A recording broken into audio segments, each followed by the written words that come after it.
कुरान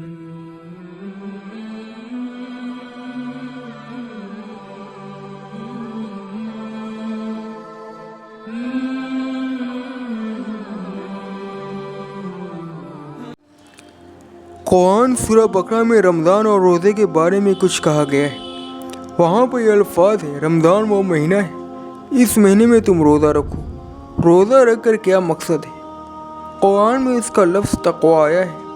तक़वा का मतलब हसासियत को बढ़ाना है।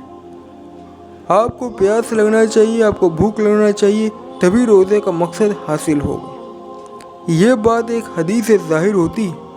रसूल सल्लल्लाहु अलैहि वसल्लम ताइफ गए, वहाँ पर लोगों ने आपको पत्थर मारा तो उस वक्त अल्लाह ताला ने एक फ़रिश्ते को भेजा।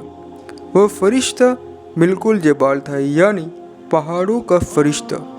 रसूल सल्लल्लाहु अलैहि वसल्लम की अजीब हाल थी, खून बह रहा था, भूखे थे, प्यासे थे, क्योंकि उन लोगों ने पत्थर मारकर शहर से निकाल दिया। फिर एक फ़रिश्ता उनके पास आया और कहा कि ए मोहम्मद, मैं बिल्कुल जबाल हूँ, मेरे इख्तियार में आया कि ताइफ के बस्ती को दो पहाड़ों के दरमियान कुचल दूँ।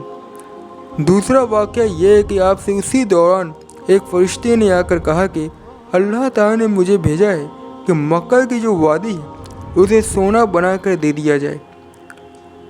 आपने फरमाया, नहीं अल्लाह, ऐसा नहीं। जब मुझे भूख लगे तो मैं तज़र्रुफ़ करूँ।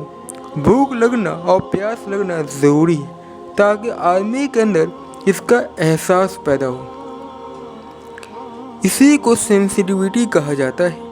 जब तक आदमी के अंदर सेंसिटिविटी न हो, किसी भी बात को वो सीरियसली लेता नहीं, वो किसी भी बात को नज़रअंदाज करता रहता है। साइकोलॉजी में इंसानों का मुताला किया जाता है, उसके अंदर हाई सेंसिटिविटी हो, उसी से इंसान के अंदर क्रिएटिविटी आती है।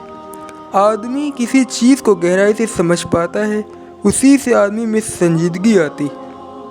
रोज़े और तक़वा का जो ताल्लुक़ है, हाई सेंसिटिविटी पैदा करना कि मैं एक इंसान हूँ, मेरे पास आँख हाथ पैर है, लेकिन मुझे पानी नहीं मिले तो मैं प्यासा होकर तड़पूंगा, खाना नहीं मिले तो मैं तड़पूंगा।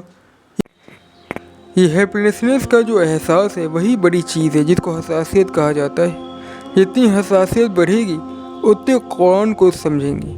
रोज़े का मकसद यही सेंसिटिविटी पैदा करना है। कुरान वो किताब है जो उसी ज़बान में महफूज है जिस ज़बान में रसूलुल्लाह पर आया था। जितनी दूसरी किताबें वो सब ट्रांसलेशन है, कुरान ट्रांसलेशन नहीं है, वो अभी भी उसी ओरिजिनल लैंग्वेज में है। जिब्रील अलैहिस्सलाम रसूलुल्लाह पर जिस ज़बान पर पहुँचाए थे, वही रसूलुल्लाह ने बताया सहाबा को, वही लिखा भी गया, वही सेम कुरान, वही अल्फाज हमारे पास आया है। रमज़ान में जो कुरान पढ़ने को कहा गया है रोज़ा रख कर, इसका मकसद ये है कि उसका तजुर्बा वो अपने हेल्पलेसनेस का और उसको हसासियत बढ़े। कुरान में कहा गया है कि तुम्हारे अंदर तक़वा पैदा हो।